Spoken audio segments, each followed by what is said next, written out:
Bonjour, louez le Seigneur, c'est un plaisir de vous avoir tous ici aujourd'hui.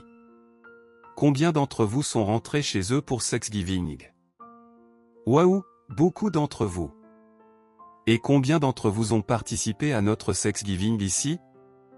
Man, je n'étais pas là, j'étais avec ma famille, mais j'ai entendu dire que c'était super et qu'il restait même de la nourriture pour environ 600 personnes. C'était génial, n'est-ce pas? C'est un vrai plaisir de vous retrouver tous ici. Si vous n'êtes pas encore venus, ça vaudrait vraiment le coup de faire un petit voyage, même depuis Colorado Springs, pour venir voir toutes nos décorations de Noël. Elles sont vraiment magnifiques. Nous avons allumé les lumières avant Thanksgiving et cela vaut vraiment le détour. Tout cela fait partie de notre performance Cœur de Noël, et les répétitions battent leur plein. Si vous n'êtes jamais venu à l'une de nos comédies musicales, vous devez absolument y assister. Je sais que certains chrétiens ne croient pas que la musique et le Christ peuvent aller de pair, parce que ces spectacles sont souvent de mauvaise qualité, mais ceux qui organisent cette performance, les Murans, ont reçu des offres pour aller à Broadway. C'est de qualité Broadway et bien sûr, le message est bien meilleur que tout ce que vous pourriez voir à Broadway. Cela fait 9 ans que j'assiste à la plupart des répétitions et à toutes les performances, et je ne manquerai cela pour rien au monde. Elles sont vraiment fantastiques. Alors, prévoyez de venir et de participer à cet événement, vous serez vraiment bénis. Je tiens également à annoncer que dans une semaine, ce sera ce que j'appelle la journée de bénir autrui. Certains d'entre vous ne savent peut-être pas ce que c'est, mais nous avons organisé cela les dernières années, et c'est un événement où vous avez l'opportunité de bénir quelqu'un d'autre. Cela devrait être quelque chose que nous faisons tout le temps, mais c'est juste un jour spécial pour réfléchir à comment bénir les autres. Il n'est pas nécessaire que ce soit quelque chose de grand. Parfois, des gens très pauvres qui n'avaient rien ont donné un crayon, un stylo ou une tasse pour bénir quelqu'un. Vous pouvez aussi écrire une note à quelqu'un. Ce jour-là, nous vous encourageons à prier et à demander à Dieu de vous montrer quelqu'un à bénir. Cela peut être un petit geste, mais l'important c'est la pensée. Priez et demandez à Dieu de vous révéler quelqu'un qui aurait besoin d'une bénédiction. Et même si vous ne recevez rien en retour, peu importe, cela ne concerne pas vous. C'est la journée de bénir autrui, pas une journée pour se demander ce que l'on peut recevoir. Ce n'est pas à propos de l'égalité, ce n'est pas à propos de si je bénis quelqu'un, qui va me bénir? Non, ce n'est pas de ça qu'il s'agit. C'est simplement à propos de bénir quelqu'un, en pensant à eux. 1 Samuel 16 verset 7 L'Éternel dit à Samuel, « Ne prends pas en compte son apparence, ni sa haute taille, car je l'ai rejeté. » L'Éternel ne regarde pas ce que l'homme regarde à ce qui frappe les yeux, mais l'Éternel regarde au cœur. L'histoire du jeune homme riche Marc 10 versets 17 à 21 Le matin, louons Dieu, il est bon d'avoir tout le monde ici. Combien parmi vous sont rentrés chez eux pour Thanksgiving? Un bon nombre d'entre vous. Et combien d'entre vous ont participé à notre Thanksgiving ici? Eh bien, je n'y étais pas, j'étais avec ma famille, mais j'ai entendu dire que c'était formidable et qu'il y avait même des restes après avoir nourri environ 600 personnes. C'était génial. Si vous ne l'avez pas encore vu, cela vaut la peine de faire un détour, même depuis Colorado Springs, pour voir nos lumières. Elles sont vraiment magnifiques, et ce sont les répétitions de notre performance Cœur de Noël. Si vous n'êtes jamais venu à l'un de nos spectacles musicaux, vous devez absolument venir. Le mois prochain, il y a un événement spécial appelé Bénir un autre jour. Ce sera un moment où nous pouvons réfléchir à la manière de bénir les autres. Il n'est pas nécessaire de donner quelque chose de grand. Par exemple, quelqu'un qui est pauvre pourrait offrir un simple stylo ou une tasse pour bénir quelqu'un d'autre. Vous pourriez simplement écrire une note à quelqu'un. Cela peut être une petite chose, mais l'intention de bénir quelqu'un est ce qui compte vraiment. La raison pour laquelle nous avons été bénis, c'est pour être une bénédiction pour les autres. Si vous demandez à Dieu de vous montrer à qui vous pouvez bénir, il vous répondra. Marc 10 versets 17 à 21. L'histoire du jeune homme riche. Et lorsqu'il se mit en chemin, un homme courut à sa rencontre, se jeta à ses pieds et lui demanda, « Bon maître, que dois-je faire pour hériter de la vie éternelle ?» Jésus lui dit, « Pourquoi m'appelles-tu bon ? Il n'y a de bon que Dieu seul. » Marc 10 versets 17 à 18. Ce jeune homme, qui était un riche dirigeant, se sentait peut-être dans la position de faire quelque chose de bon pour obtenir la vie éternelle. Jésus lui rappelle que, bien qu'il l'appelle bon, seul Dieu est véritablement bon. Cette question de ce que je dois faire démontre une incompréhension de l'œuvre de Dieu dans nos vies. Jésus poursuit en lui mentionnant les commandements, ne commets pas d'adultère, ne tue pas, ne vole pas, ne porte pas de faux témoignages, ne fais pas de tort à ton prochain, honore ton père et ta mère. Marc 10 verset 19. Le but de ces commandements était de montrer que personne ne peut se justifier par ses œuvres. Le jeune homme prétendait avoir observé ces commandements, mais Jésus savait que son cœur était attaché à ses richesses. Il manquait l'essentiel, se détacher de ses biens pour suivre Dieu. En Marc 10 verset 21, Jésus dit, « Il te manque une chose, va, vends tout ce que tu as et donne-le aux pauvres, et tu auras un trésor dans les cieux, puis viens, et suis-moi. » Jésus ne lui demande pas de donner parce qu'il a besoin de son argent, mais parce qu'il voulait que son cœur soit totalement détourné des choses matérielles pour se consacrer à Dieu. Ce passage nous montre que la véritable bénédiction ne réside pas dans ce que nous possédons, mais dans notre capacité à faire de Dieu notre priorité absolue. Le jeune homme riche n'a pas été prêt à lâcher ce qu'il tenait le plus cher, ses richesses. Jésus l'appelait à une vie plus grande, une vie où il pourrait recevoir une bénédiction bien plus grande que tout ce qu'il possédait ici-bas. Ce que tu tiens dans ta main, est-ce plus important que la vie éternelle avec Dieu? Le message que Jésus donne est clair, ce n'est pas la quantité de nos biens qui compte, mais la disposition de notre cœur à suivre pleinement Christ. Si nous suivons cet appel à bénir les autres, à donner et à nous détacher des choses matérielles, nous découvrons la véritable abondance de la vie chrétienne. J'ai rencontré des gens dans le monde entier, et au fil des années, j'ai vu beaucoup de personnes. Il y en a qui sont très démonstratives, enthousiastes, toujours en train de louer Dieu, criant plus fort que tout le monde, mais l'année suivante, elles ne sont plus là. Elles se découragent et abandonnent. Et puis, il y a d'autres personnes qui, malgré tout ce qu'elles traversent, restent fidèles. Elles ont perdu des proches, ont traversé des maladies, des épreuves financières, de la persécution, mais elles tiennent bon. Ces personnes sont les plus matures, selon mon jugement.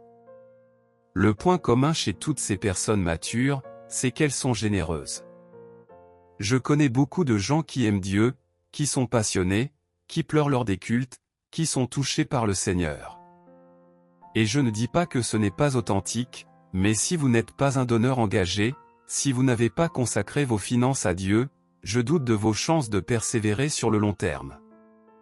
La Bible nous enseigne que faire confiance à Dieu dans le domaine financier est le plus petit usage de notre foi. Si vous ne pouvez pas lui faire confiance dans ce domaine, vous ne pourrez pas non plus le faire dans des domaines plus grands, comme la guérison ou votre ministère. Le Seigneur demandait à cet homme de lui faire confiance dans le domaine financier, et s'il l'avait fait, cela aurait été la meilleure chose qui lui soit arrivée. Dieu ne cherche pas à nous prendre, mais à nous bénir. Il veut vous bénir bien plus que vous ne voulez être béni. Jérémie 29 verset 11 nous rappelle que Dieu pense à nous avec des pensées de paix et non de malheur, pour nous donner un avenir plein d'espérance.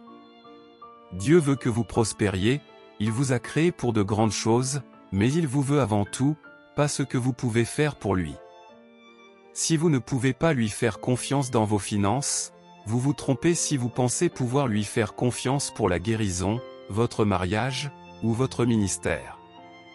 Si vous ne lui faites pas confiance dans le domaine des finances, vous vous trompez sur l'essentiel. L'argent est essentiel, mais c'est le plus petit aspect de tout ce que nous vivons. Vous savez, on ne peut pas acheter la guérison. Il y a des milliardaires qui ne peuvent pas acheter leur guérison, ni le bonheur. L'argent est nécessaire, mais il faut arriver à un point où vous vous soumettez à Dieu dans ce domaine si vous voulez voir la volonté de Dieu se réaliser dans votre vie. Ce message s'adresse à tous ceux qui ne sont pas ici aujourd'hui, bien sûr. Je sais que cela ne s'applique à personne parmi vous ici. C'est étonnant comme les gens luttent avec ce sujet, mais une fois que vous commencez à faire confiance à Dieu dans vos finances, cela devient la chose la plus facile du monde. C'est tellement simple. Le Seigneur a demandé à cet homme de vendre tout ce qu'il avait et de le donner aux pauvres, puis de prendre sa croix et de le suivre. L'homme est parti triste, car il voyait cela comme une perte et non comme une bénédiction qui reviendrait. Mais Jésus dit dans Marc 10 versets 29 à 30 que quiconque aura quitté des biens pour lui et pour l'Évangile recevra 100 fois plus dans cette vie-ci, avec des persécutions, et la vie éternelle dans le monde à venir. Il y a une promesse de Dieu que personne ne pourra jamais donner plus que ce que Dieu donnera en retour. Si vous croyez cela, vous seriez excité lorsque vous donnez. Vous ne seriez pas triste de donner, vous seriez ravi. C'est comme lorsque vous mettez de l'argent dans une banque, vous ne vous dites pas que vous l'avez perdu. Non, vous l'avez investi et vous attendez qu'il croisse. Beaucoup de gens, quand l'offrande passe, voient simplement l'argent partir et pensent qu'ils ne le reverront jamais. C'est une erreur. Chaque somme donnée avec foi et dans la bonne attitude n'a pas quitté votre vie, elle est entrée dans votre avenir, où elle grandira et se multipliera. Et c'est ainsi que j'ai pu voir l'abondance dans mon ministère, car j'ai semé généreusement, et j'ai vu Dieu bénir en retour. Des gens critiquent ceux qui ont prospéré, comme Creflo Dollar, sans savoir ce qu'ils ont semé. Il faut comprendre que l'abondance récoltée est le fruit de la semence plantée. Ce n'est pas une question de chance, mais de semence et de récolte. Quand on donne, on reçoit. Les gens critiquent ceux qui vivent dans des maisons luxueuses ou conduisent des voitures de luxe, mais ils ne savent pas ce qu'ils ont donné. Ce n'est pas ce que vous voyez à l'extérieur, mais ce que vous ne voyez pas qui fait toute la différence. J'ai moi-même donné des voitures, et j'ai reçu en retour bien plus que ce que j'ai donné. Il y a une loi divine qui fonctionne à chaque fois, ce que vous semez, vous le récoltez. Ce n'est pas de l'arrogance ou de l'orgueil, c'est simplement le principe de la semence et de la récolte. Jésus a dit qu'il est plus facile pour un chameau de passer par le trou d'une aiguille que pour un riche d'entrer dans le royaume de Dieu. Ce n'est pas une question de posséder des richesses, mais de savoir où vous placez votre confiance. Si vous placez votre confiance dans vos richesses, vous ne pouvez pas entrer pleinement dans le royaume de Dieu. Mais si vous placez votre confiance en Dieu et dans ses promesses, vous verrez sa bénédiction se manifester. Parce que vous ne le croyez pas encore, cela prend du temps. Il y a une semence, puis du temps et enfin la récolte. Ce n'est pas que si vous semez aujourd'hui, vous allez recevoir par l'après-midi, mais cela reviendra dans cette vie, et c'est ce que Jésus disait. Regardez ce que nous dit la Bible, il se rendit tout triste à cette parole et s'en alla tout attristé, car il avait de grands biens. Marc 10 verset 22 et ces versets sont parmi les plus étonnants de la Bible. Jésus regarda autour de lui et dit à ses disciples, « Combien il est difficile à ceux qui ont des richesses d'entrer dans le royaume de Dieu. » Marc 10 verset 23. Ses disciples furent étonnés de ces paroles, mais Jésus leur répondit, « Enfants, combien il est difficile à ceux qui se confient dans les richesses d'entrer dans le royaume de Dieu. » Marc 10 verset 24. Si vous preniez ce verset 23 seul, il semblerait que seuls les pauvres puissent entrer dans le royaume de Dieu. Mais Jésus précise, comment il est difficile pour ceux qui se confient dans les richesses d'entrer dans le royaume de Dieu. L'argent n'est pas le problème, c'est la confiance. Où mettez-vous votre confiance? Est-ce en Dieu et en ses promesses, ou bien est-ce dans votre argent? Si vous croyez vraiment que tout ce que vous donnez vous reviendra au centuple dans cette vie, je vous garantis que vous seriez un donneur enthousiaste. Jésus a dit, il est plus facile à un chameau de passer par le trou d'une aiguille qu'à un riche d'entrer dans le royaume de Dieu. Marc 10 verset 25. Cela paraît presque impossible. Certains ont expliqué ce verset en disant qu'à l'époque de Jésus, il y avait des petites portes dans les murs de Jérusalem, appelées « l'œil de l'aiguille », où un chameau pouvait passer, mais seulement s'il était déchargé et se faufilait à genoux. Cette explication suggère que ce n'était pas impossible, juste difficile. Mais ce que Jésus disait, c'est que c'est plus facile pour un chameau de passer par un trou d'aiguille que pour quelqu'un qui se confie dans ses richesses d'entrer dans le royaume de Dieu. Les disciples étaient stupéfaits et se demandaient, qui peut alors être sauvé? Jésus répondit, cela est impossible pour les hommes, mais non pour Dieu, car tout est possible à Dieu. Marc 10 versets 26 à 27. Jésus ne disait pas que c'était difficile, mais qu'il était réellement impossible pour ceux qui se confient dans leur richesse d'entrer dans le royaume de Dieu. Là encore, ce n'est pas parce que vous êtes riche que vous ne pouvez pas être sauvé. Mais pour expérimenter pleinement le royaume de Dieu dans votre vie, vous devez avoir confiance en Dieu, aussi bien pour vos finances que pour votre salut. Si vous ne pouvez pas faire confiance à Dieu pour vos finances, comment pouvez-vous faire confiance à Dieu pour votre salut? Dans la pratique, cela signifie que vous devez être un donneur engagé. Ce n'est pas une option, c'est essentiel.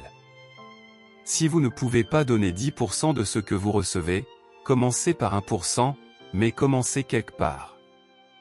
Il ne faut jamais avoir une pièce de monnaie entre les mains sans en donner une portion à Dieu. Je vous encourage à ne pas être gouverné par la peur du manque. Donnez avec foi, croyant que vous recevrez en retour. Jésus a dit, donnez, et il vous sera donné, une bonne mesure, pressée, secouée et qui déborde, on versera dans votre sein. Luc 6 verset 38. La manière dont vous donnez détermine ce que vous recevrez en retour.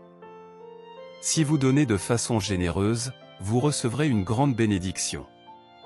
Je vous encourage à dépasser la peur de donner. Commencez dès aujourd'hui à semer, car vous récolterez au centuple dans cette vie. Amen.